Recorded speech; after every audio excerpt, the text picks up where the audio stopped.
biologia e economia têm isso em comum, são organismos vivos. Poderia se perder? Vivos. O cara se perde quando ele justamente,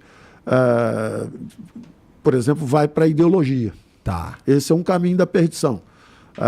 Vou dar um exemplo específico. Karl Marx, como economista, é um pós-ricardiano menor. É pequenininho. É um excelente, digamos assim, talvez o mais influente pensador político que a história já registrou. Verdade.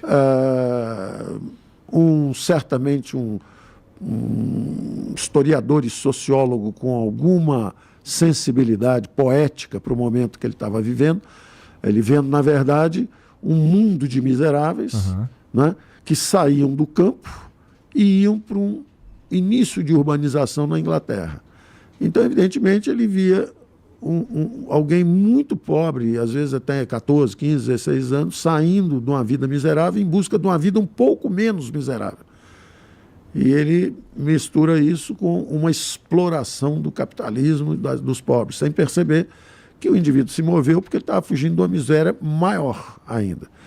E aí você é um homem que tem um impacto enorme, sobretudo, e é uma perdição do ponto de vista intelectual para um economista. Porque você para de pensar de maneira prática. De maneira científica. As ciências econômicas dizem, por exemplo, que o capital não explora o trabalho, o capital aumenta a produtividade do trabalho.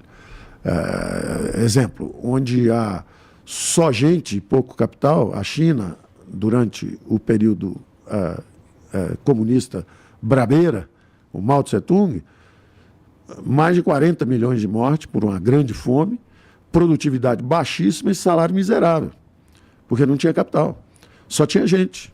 Então, o salário é um salário muito baixo. É como o Malthus falando também durante a Idade Média. O salário era a lei de ferro dos salários, era o salário suficiente só para procriação. A população não crescia, estava sempre em torno de 200 milhões de habitantes, ia para 220, faltava comida, tinha uma guerra, voltava para 180. Justamente quando começam a se distribuir as técnicas de comercialização, a produtividade, a industrialização, as inovações tecnológicas, a população do mundo, depois de 1000 anos, oscilando em torno de 200 milhões, ela dispara e está agora chegando a 8 bilhões. Ou seja, se nós fôssemos ainda 200 milhões, seríamos super ricos todos. Todo mundo era bilionário. Mas nós mesmos é que transformamos essa abundância de recursos em mais gente, mais filhos. Vamos crescer, vamos ter... Está tudo certo, é uma escolha humana. Em vários, por exemplo, a Europa é um continente em declínio populacional, com a demografia perversa, porque eles já chegaram a uma civilização sofisticada o suficiente para dizer, olha, eu estou mais preocupado com qualidade de vida que com quantidade. Então agora nós vamos ter famílias menores. Aí eles começam a descer. Mas aí começa a receber fluxos migratórios de países onde há ainda fome, desesperança, miséria. E aí esse povo começa a fluir em busca de melhores oportunidades. E aí você vê as deduções completamente equivocadas, como é que o socialista se perde completamente do ponto de vista de teoria econômica e leva, inclusive, países à miséria. Está aí a Venezuela, está aí a Argentina com a hiperinflação, Cuba virou um país miserável, renda per capita baixíssima. E você vê os outros países que seguiram o caminho da prosperidade. Essas experiências aí são no caminho para chegar no socialismo, né? Na verdade, o socialista, como uma filosofia, se ele for um social-democrata, tudo bem, tá tudo certo. É como um liberal-democrata, está tudo certo também. O problema é realmente o extremismo. Não é? Quando você exagera para um lado e a reação vem do outro, porque normalmente é assim. O extremismo do lado, o extremismo do outro lado, começam a bater e inferniza a vida de todo mundo. Quando, na verdade, nós tínhamos que ter uma convivência pacífica, e celebrando a harmonia. Agora, há ideologias que dividem as populações. Se você diz que tem um conflito permanente de rico contra pobre, você aí o outro começa a se armar. Um conversa em invadir terra, aí o outro pede para usar revólver. Você vai invadir minha terra, eu vou te dar um tiro. E não é um caminho muito construtivo. É por aí que um economista se perderia. Pela ideologia é um Pela ideologia. A grande. ideologia é uma perda extraordinária, porque justamente o que acontece? Os países onde a China, quando o Deng Xiaoping, ao contrário do Mao Tse Tung, quando o Deng Xiaoping abriu a China para capital estrangeiro, para tudo isso, para fazer as grandes fábricas, etc., a China começou a se tornou capitalista. Hoje o capitalismo é o país mais capitalista do mundo, é o capitalismo selvagem mesmo, não tem sindicato, não tem oposição, não tem imprensa criticando, não tem nada. É capitalismo pau puro, 5.0. Só que é uma sociedade politicamente fechada. Mas o que acontece? Quando tem acumulação de capital, nos últimos 30, 40 anos, foi a maior escape à miséria que a humanidade já executou. São quase 4 bilhões de seres humanos. Na verdade, não é só a China. É a China, é o Paquistão, é a Indonésia, é a Índia. Quer dizer, toda a Eurásia, a gente chama dos eurasianos, né? O maior escape à miséria que já houve na história da humanidade. 4 bilhões de seres humanos escapando da miséria através da acumulação de capital. Quer dizer, porque, é claro, se você tem tecnologia na sua mão, se você tem capital, se você tem capital institucional, inclusive, boas instituições funcionando, tudo desliza, tudo suavemente. As pessoas vão... o meu pai não tinha curso superior, mas o país crescia 7% ao ano, 10, 15, 20 anos seguidos.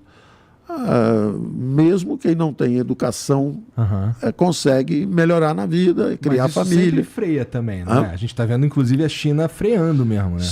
O que acontece normalmente é que os regimes dirigistas que a gente chama de planejamento central, etc., eles fecham politicamente, começam a fazer fábricas, instalações industriais, hidrovias, ferrovias, aeroportos, vão fazendo aquilo, porque são tecnologias conhecidas. Então você cresce, essa história da União Soviética, é do Brasil no regime militar, é da China hoje. Você cresce 10, 20, 30 anos rapidamente, porque você está aplicando maciçamente aquelas tecnologias todas. Só que é um sistema que, primeiro, às vezes não cuida do capital humano. No caso brasileiro, o nosso regime militar investiu bastante em infraestrutura, com empresas estatais, Eletrobras, Telebrás, Siderbras, Petrobras, Nuclebras, Portobras, mas esqueceu do capital humano. Educação, saúde, saneamento, esqueceu. Quando nós redemocratizamos, nós fomos nessa direção. Mas não tivemos a capacidade de transformar o Estado. Justamente o Estado fazer o seguinte, em vez de fazer chapa de aço com prejuízo, privatiza e usa os recursos na educação, na saúde, no saneamento, vai na outra direção. Nós ficamos prisioneiros. Nós não conseguimos fazer essa transição até hoje. Ela é uma transição ainda incompleta. Então, por isso que o Brasil atravessa, às vezes, crises econômicas sérias. No final do governo militar, nós havíamos tomado dívida externa excessiva para financiar gastos de governo, sempre o governo que vai gastar, que vai salvar o país, etc. Nós fomos para o endividamento excessivo externo. Aí tivemos crises cambiais recorrentes.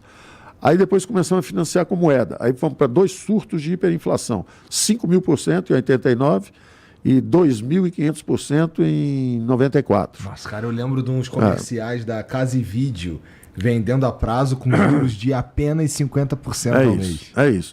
E aí, nesses últimos anos, o que aconteceu é que a gente aprendeu que não devia tomar dívida externa em excesso, não devia emitir moeda em excesso, mas se endividou em bola de neve.